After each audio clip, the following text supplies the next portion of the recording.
जय हिंद दोस्तों, कैसे हैं आप सभी। आशा करता हूं बहुत ही अच्छे होंगे। दोस्तों, अगर स्टैटिक जीके में तगड़ा स्कोर करना है तो आज का यह सेट आपके लिए गेम चेंजर साबित होने वाला है। इस वीडियो में ऐसे खतरनाक प्रश्न हैं जो railway group D, NTPC, SSC और यूपी पुलिस या किसी भी अन्य एग्जाम की तैयारी कर रहे हैं जहां पर स्टैटिक जीके पूछा जाता है। यह सेट आपके लिए महत्वपूर्ण रहेगा, तो तैयार हो जाओ और शुरू करते हैं आज का सबसे शानदार सेशन। देखते हैं पहला क्वेश्चन क्या पूछा है। जो भी क्वेश्चन है इंपॉर्टेंट और सिलेक्टेड क्वेश्चन है आपके आने वाले एग्जाम के लिए। चलिए देखते हैं पहला क्वेश्चन क्या पूछा है आपसे। पहला क्वेश्चन पूछा है, भारत का पहला राष्ट्रीय उद्यान हैली नेशनल पार्क। भारत का पहला राष्ट्रीय उद्यान कौन सा था, यह भी एग्जाम में पूछता है। तो यह हैली नेशनल पार्क था। इसकी स्थापना जो हुई थी वह 1936 में हुई थी। आपसे पूछे कि वर्तमान में किस नाम से जाना जाता है, यह आपसे पूछा। चलिए राइट आंसर आप लोग कमेंट बॉक्स में लिख दीजिए। बताइए इस प्रश्न का राइट आंसर क्या हो जाएगा। राइट आंसर हो जाएगा ऑप्शन ए, जिम कॉर्बेट राष्ट्रीय उद्यान इस प्रश्न का राइट आंसर हो जाएगा। ऑप्शन ए इस प्रश्न का राइट आंसर है। Jim Corbett national park Bharat का पहला राष्ट्रीय उद्यान है। इसका स्थापना वर्ष 1936 में हैली नेशनल पार्क के नाम से हुई थी। बाद में प्रसिद्ध शिकारी एवं प्रकृतिविद जिम कॉर्बेट के सम्मान में इसका नाम जिम कॉर्बेट राष्ट्रीय उद्यान रखा गया। यह उत्तराखंड के नैनीताल और पौड़ी गढ़वाल जिले में स्थित है। बाकी विकल्पों की बात करें तो कान्हा राष्ट्रीय उद्यान, यह भी ध्यान रखिएगा, मध्य प्रदेश में स्थित है। कहां पर है कान्हा राष्ट्रीय उद्यान, तो यह आपका एमपी में हो जाता है। दुधवा राष्ट्रीय उद्यान, दुधवा राष्ट्रीय उद्यान जो है उत्तर प्रदेश में है। और राष्ट्रीय राजाजी उद्यान जो है यह उत्तराखंड में स्थित है। लेकिन भारत का पहला राष्ट्रीय उद्यान या नहीं। अच्छा, बाकी बात करें तो भारत में प्रोजेक्ट टाइगर की शुरुआत कब हुई। तो भारत में प्रोजेक्ट टाइगर की शुरुआत 1973 में हुई थी। अब चलते हैं अगले प्रश्न को देखते हैं। अगला प्रश्न क्या पूछा है आपसे। अगला प्रश्न जो पूछा है वह पूछा है, संघाई सहयोग संगठन एससीओ की स्थापना किस वर्ष की गई थी। बताइए, यह भी बहुत ज्यादा महत्वपूर्ण प्रश्न है आपके आने वाले एग्जाम के लिए। बताइए क्या है इसका राइट आंसर। आपसे पूछा कि संघाई सहयोग संगठन एससीओ की स्थापना किस वर्ष की गई थी। बताइए क्या होगा। राइट आंसर हो जाएगा ऑप्शन बी, 2001 इस प्रश्न का राइट आंसर हो जाएगा। संघाई सहयोग संगठन एससीओ की स्थापना वर्ष 2001 में की गई थी। इसका उद्देश्य क्षेत्रीय सुरक्षा, आर्थिक सहयोग और आतंकवाद से लड़ना है। भारत और पाकिस्तान 2017 में एससीओ के पूर्व सदस्य बने हैं। इसकी स्थापना वर्ष कब है, तो स्थापना वर्ष जो है 2001 में इसकी स्थापना हुई थी। इसका मुख्यालय कहाँ है, तो मुख्यालय जो बीजिंग चीन में है। भारत सदस्य बना 2017 में, यह भी ध्यान रखिएगा। चलते हैं अगले प्रश्न की ओर देखते हैं। अगला प्रश्न क्या पूछा है आपसे। अगला प्रश्न पूछा है, प्रसिद्ध केबुल लामजाओ राष्ट्रीय उद्यान जो दुनिया का एकमात्र तैरता हुआ पार्क है किस राज्य में स्थित है। आपसे पूछा है कि प्रसिद्ध केबुल लामजाओ राष्ट्रीय उद्यान जो दुनिया का एकमात्र तैरता हुआ पार्क है किस राज्य में स्थित है। बताइए राइट आंसर क्या हो जाएगा। तो राइट आंसर जो हो जाएगा वो हो जाएगा ऑप्शन सी, मणिपुर। मणिपुर इस प्रश्न का राइट आंसर है। ऑप्शन सी इस प्रश्न का राइट आंसर हो जाएगा। केबुल लामजाओ नेशनल पार्क दुनिया का एकमात्र तैरता हुआ राष्ट्रीय उद्यान है। फ्लोटिंग नेशनल पार्क माना जाता है। यह मणिपुर की प्रसिद्ध लोकटक झील पर स्थित है। यह फुमदी नामक तैरती हुई वनस्पति और मिट्टी के द्वीप पाए जाते हैं। यह संकटग्रस्त संघाई हिरण के लिए प्रसिद्ध है। लोकटक झील उत्तर पूर्व भारत की सबसे बड़ी मीठे पानी की झील है। संघाई हिरण को मणिपुर का राज्य पशु माना जाता है। चलते हैं अगले प्रश्न की ओर देखते हैं। अगला प्रश्न क्या पूछा है आपसे। अगला प्रश्न पूछा है, 10 एलुत मरुस्थल किस देश में स्थित है। इंपॉर्टेंट प्रश्न है। चलिए बताइए राइट आंसर क्या हो जाएगा। अधिकांश लोग इस प्रश्न को नहीं जानते होंगे। आपसे पूछा कि 10 एलुत डेजर्ट एलुत मरुस्थल किस देश में स्थित है। बताइए राइट आंसर क्या हो जाएगा। राइट आंसर हो जाएगा ऑप्शन डी, ईरान इस प्रश्न का राइट आंसर हो जाएगा। डेजर्ट एलुत मरुस्थल ईरान में स्थित है। इसे विश्व के सबसे गर्म स्थानों में से एक माना जाता है। यह अपनी अत्यधिक तापमान और शुष्क जलवायु के लिए प्रसिद्ध है। नासा के उपग्रहों द्वारा यहाँ पृथ्वी के सबसे अधिक सतही तापमान दर्ज किए गए हैं। ये चीज ध्यान रखिएगा। 10 एलुत जो है यूनेस्को विश्व धरोहर सूची में भी शामिल किया गया है। चलते हैं अगले प्रश्न की ओर देखते हैं। अगला प्रश्न क्या पूछा है आपसे। अगला प्रश्न जो पूछा है वह पूछा है, भरतनाट्यम शास्त्रीय नृत्य मुख्य रूप से किस भारतीय राज्य की देन है। आपसे पूछा कि भरतनाट्यम शास्त्रीय नृत्य मुख्य रूप से किस भारतीय राज्य की देन है। बताइए राइट आंसर क्या हो जाएगा। राइट आंसर कमेंट बॉक्स में लिख दीजिए। तो राइट आंसर जो हो जाएगा वो हो जाएगा ऑप्शन सी। ऑप्शन सी इस प्रश्न का राइट आंसर हो जाएगा। तमिलनाडु इस प्रश्न का राइट आंसर है। भरतनाट्यम भारत का प्रमुख शास्त्रीय नृत्य है। इसका उद्गम तमिलनाडु राज्य में हुआ है। बाकी विकल्पों की बात करें तो केरल कथकली और मोहिनी अट्टम प्रसिद्ध है। आंध्र प्रदेश कुचिपुड़ी प्रसिद्ध है। कर्नाटक यक्षगान प्रसिद्ध है। भरतनाट्यम या कहाँ का है, तमिलनाडु। कुचिपुड़ी आंध्र प्रदेश का, कथकली केरल का जो है कथकली है। ये सब ध्यान रखिएगा। चलते हैं अगले प्रश्न की ओर देखते हैं। अगला प्रश्न क्या पूछा है आपसे। अगला प्रश्न पूछा है, भोपाल गैस त्रासदी 1984 में किस विषैली गैस के रिसाव के कारण हजारों लोगों की जान गई थी। आपसे पूछा है कि भोपाल गैस त्रासदी त्रासदी 1984 में किस विषैली गैस के रिसाव के कारण हजारों लोगों की जान गई थी? बताइए राइट आंसर क्या हो जाएगा? राइट आंसर कमेंट बॉक्स में लिख दीजिए। तो राइट आंसर जो हो जाएगा वो हो जाएगा ऑप्शन है मिथाइल आइसोसाइनाइड। इस प्रश्न का राइट आंसर हो जाएगा मिथाइल आइसोसाइनाइड। भोपाल गैस त्रासदी 2 से 3 दिसंबर 1984 को हुई थी। यूनियन कार्बाइड फैक्ट्री से मिथाइल आइसोसाइनाइड गैस का रिसाव हुआ था। इसे विश्व की सबसे बड़ी औद्योगिक दुर्घटनाओं में गिना जाता है। बाकी विकल्पों की बात करें तो इथाइल मरकैप्टन यह भी इंपॉर्टेंट है, एलपीजी में गंध के लिए उपयोग होती है। कब हुआ था भोपाल गैस त्रासदी? तो 1984 में हुआ था। कब हुआ था? 1984 में हुआ था। गैस था MIC यानी कि मिथाइल आइसोसाइनेट। स्थान रहा था भोपाल, मध्य प्रदेश। अब चलते हैं अगले प्रश्न को देखते हैं। अगला प्रश्न क्या पूछा है आपसे? अगला प्रश्न पूछा भारत का सबसे ऊंचा जलप्रपात कुंचिकल जलप्रपात किस नदी पर स्थित है? आपसे पूछा है कि भारत का सबसे ऊंचा जलप्रपात कुंचिकल जलप्रपात किस नदी पर स्थित है? बताइए राइट आंसर क्या हो जाएगा? राइट आंसर जो हो जाएगा वो हो जाएगा ऑप्शन डी, वाराही नदी पर। वाराही नदी इस प्रश्न का राइट आंसर हो जाएगा। कुंचिकल जलप्रपात भारत का सबसे ऊंचा जलप्रपात माना जाता है या कर्नाटक राज्य में स्थित है। यह जलप्रपात वाराही नदी पर स्थित है। बाकी विकल्पों की बात करें तो शरावती नदी पर कौन सा? तो जोग जलप्रपात शरावती नदी पर स्थित है।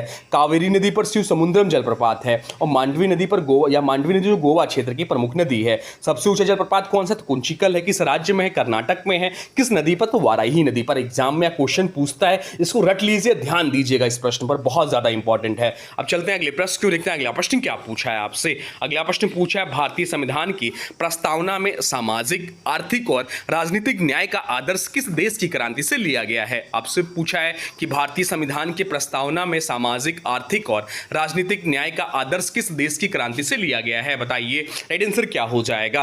राइट आंसर हो जाएगा ऑप्शन बी, रूसी क्रांति। रूसी क्रांति से 1917। भारतीय संविधान की प्रस्तावना में सामाजिक, आर्थिक और राजनीतिक न्याय का विचार रूसी क्रांति से प्रेरित है। रूसी क्रांति 1917 में हुई थी। समानता और समाजवादी विचारधारा पर इसका बड़ा प्रभाव पड़ा था। बाकी विकल्पों की बात करें तो फ्रांसीसी क्रांति, यह भी इंपॉर्टेंट। यहाँ स्वतंत्रता, समानता और बंधुत्व का विचार लिया गया। अमेरिकी क्रांति से मौलिक अधिकारों की प्रेरणा मिली। न्याय का आदर्श रूसी क्रांति, स्वतंत्रता, समानता और बंधुत्व फ्रांसीसी क्रांति से। ये चीज ध्यान रखिएगा।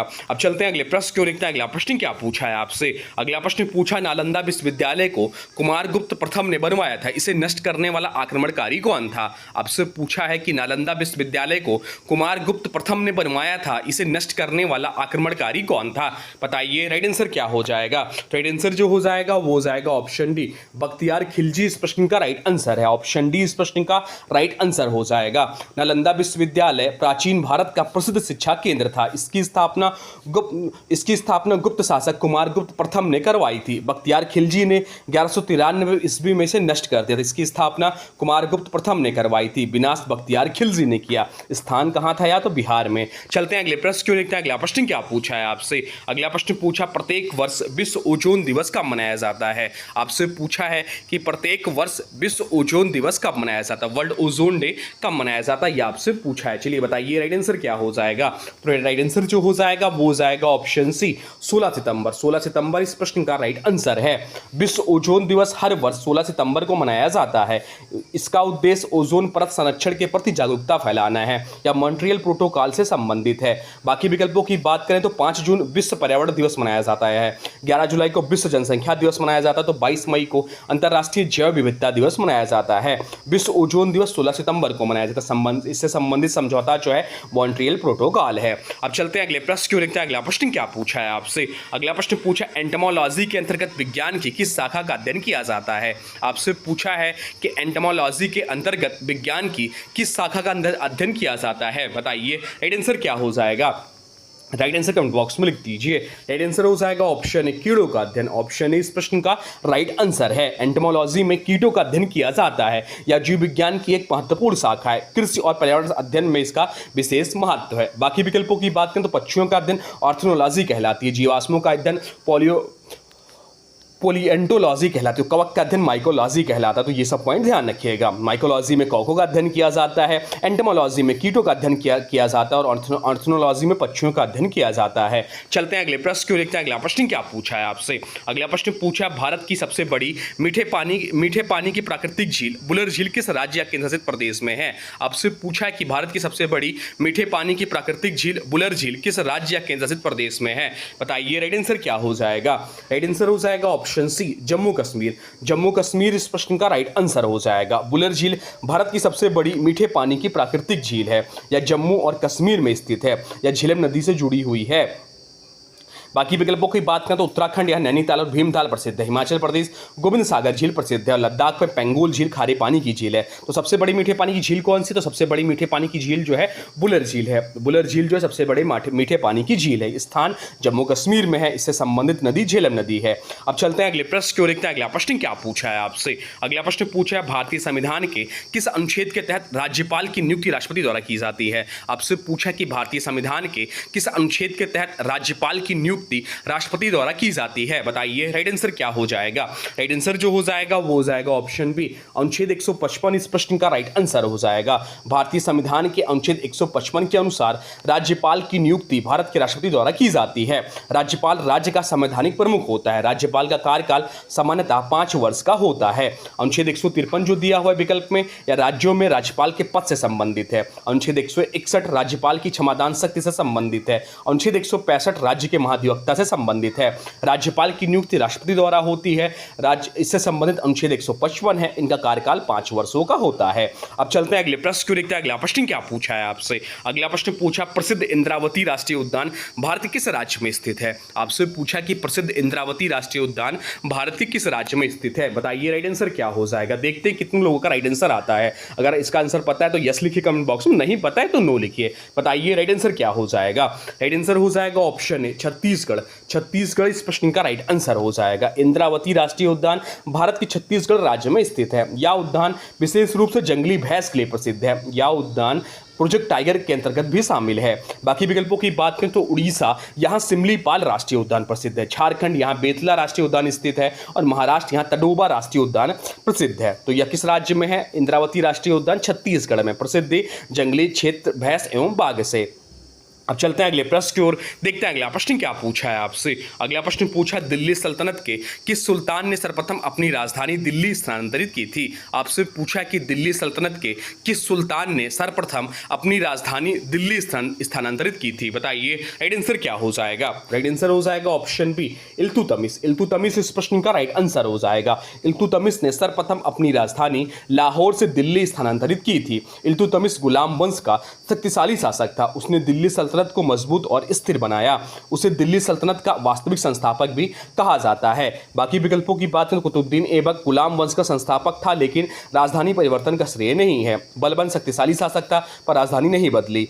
अलाउद्दीन खिलजी वंश का प्रमुख शासक था। इल्तुतमिश ने टंका और जीतल सिक्के चलाए। उसने कुतुब मीनार का निर्माण कार्य आगे बढ़ाया। चलते हैं अगले प्रश्न की ओर, देखते हैं अगला प्रश्न क्या पूछा है आपसे। अगला प्रश्न पूछा भारत का राष्ट्रीय कैलेंडर शक संवत पर आधारित है। हमारा जो राष्ट्रीय कैलेंडर है वह शक संवत पर आधारित है। इसकी शुरुआत किस कुषाण राजा के काल में हुई थी, यह आपसे पूछा है। बताइए राइट आंसर क्या हो जाएगा। तो शक संवत की जो शुरुआत हुई वह 78 ईस्वी से कनिष्क के शासनकाल में हुई। तो ऑप्शन डी इस प्रश्न का राइट आंसर हो जाएगा। कनिष्क के शासनकाल में 78 ईस्वी में शक संवत की शुरुआत मानी जाती है। यह शक संवत भारत का राष्ट्रीय कैलेंडर है। कनिष्क कुषाण वंश का महान शासक था। उसके समय बौद्ध धर्म का व्यापक प्रचार हुआ।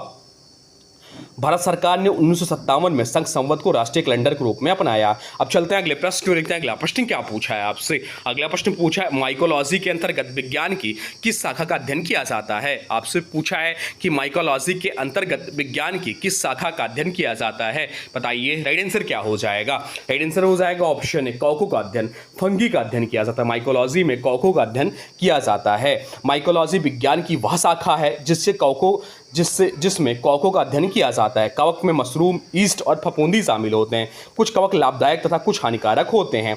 पेनिसिलिन नामक एंटीबायोटिक भी कवक से ही प्राप्त होती है। तो कीड़ों का अध्ययन क्या कहलाता है, जो ऑप्शन में दिया है। कीड़ों का अध्ययन जो है इसे एंटोमोलॉजी कहते हैं, अभी हम लोग पढ़े थे। शैवाल का अध्ययन इसे फाइकोलॉजी कहते हैं। जीवाणुओं का अध्ययन जो है बैक्टीरियोलॉजी कहते हैं। ईस्ट का उपयोग ब्रेड और शराब बनाने में किया जाता है। अब चलते हैं अगले प्रश्न जो देखते हैं। अगला प्रश्न क्या पूछा है आपसे। अगला प्रश्न जो पूछा है वह पूछा है, भारत के किस राज्य में वेम्बनाड झील स्थित है, जो भारत की सबसे लंबी झील है। आपसे पूछा है कि भारत के किस राज्य में वेम्बनाड झील स्थित है, जो भारत की सबसे लंबी झील है। बताइए राइट आंसर क्या हो जाएगा। राइट आंसर हो जाएगा ऑप्शन बी, केरल। केरल इस प्रश्न का राइट आंसर हो जाएगा। वेम्बनाड लेक भारत की सबसे लंबी झील है। वेम्बनाड झील जो है या भारत की सबसे लंबी झील है, एग्जाम में पूछता है, या केरल राज्य में स्थित है। इसे वेम्बनाड कायल भी कहा जाता है। बाकी विकल्पों की बात करें तो तमिलनाडु यहाँ पुलिकेट झील प्रसिद्ध है। आंध्र प्रदेश कोल्लेरू झील यहाँ स्थित है। उड़ीसा यहाँ चिल्का झील यहाँ स्थित है। चिल्का झील भारत की सबसे बड़ी खारे पानी की झील है, यह भी ध्यान रखें। वेम्बनाड झील केरल के बैक वाटर पर्यटन के लिए प्रसिद्ध है, और वेम्बनाड झील जो है भारत की सबसे लंबी झील है। अब चलते हैं अगले प्रश्न को देखते हैं। अगला प्रश्न क्या पूछा है आपसे। अगला प्रश्न जो पूछा है वह भी बहुत महत्वपूर्ण प्रश्न है। आपसे पूछा है कि न्यू डेवलपमेंट बैंक एनडीबी, जिसे पहले ब्रिक्स बैंक कहा जाता था, का मुख्यालय कहाँ स्थित है। तो ब्रिक्स बैंक जिसे कहा जाता था वह न्यू डेवलपमेंट बैंक को कहा जाता था। आपसे पूछा कि इसका मुख्यालय कहाँ स्थित है। इसका मुख्यालय जो है संघाई क्षेत्र में स्थित है, संघाई चीन में स्थित है। न्यू डेवलपमेंट बैंक का मुख्यालय संघाई चीन में स्थित है। इसकी स्थापना ब्रिक्स देशों के द्वारा की गई थी। एनडीबी का उद्देश्य विकासशील देशों में आधारभूत संरचना और विकास परियोजनाओं को वित्तीय सहायता देना है। इससे पहले ब्रिक्स बैंक के नाम से भी जाना जाता था। ब्रिक्स यानी कि ब्राजील, रसिया, इंडिया, चाइना, साउथ अफ्रीका शामिल है। एनडीबी की स्थापना कब हुई थी, नेशनल न्यू डेवलपमेंट बैंक की। तो न्यू डेवलपमेंट बैंक की जो स्थापना हुई थी 2014 में हुई थी। 2014 में इसकी स्थापना हुई थी। अब चलते हैं अगले प्रश्न जो कि आज का अंतिम प्रश्न है। चलिए देखते हैं क्या पूछा है आपसे। आपसे पूछा है एलपीजी सिलेंडर में रिसाव का पता लगाने के लिए कौन सा गंधयुक्त पदार्थ मिलाया जाता है। आपसे पूछा है कि एलपीजी सिलेंडर में रिसाव का पता लगाने के लिए कौन सा गंधयुक्त पदार्थ मिलाया जाता है। बताइए राइट आंसर क्या हो जाएगा। राइट आंसर हो जाएगा ऑप्शन बी, एथाइल मरकैप्टन इस प्रश्न का राइट आंसर है। एलपीजी गैस स्वयं गंधहीन होती है। रिसाव का पता लगाने के लिए उसमें एथाइल मरकैप्टन नामक तीव्र गंध वाला पदार्थ मिलाया जाता है। गैस लीक होने पर इसकी तेज गंध से तुरंत खतरे का पता चल जाता है, या सुरक्षा की दृष्टि से अत्यंत महत्वपूर्ण है।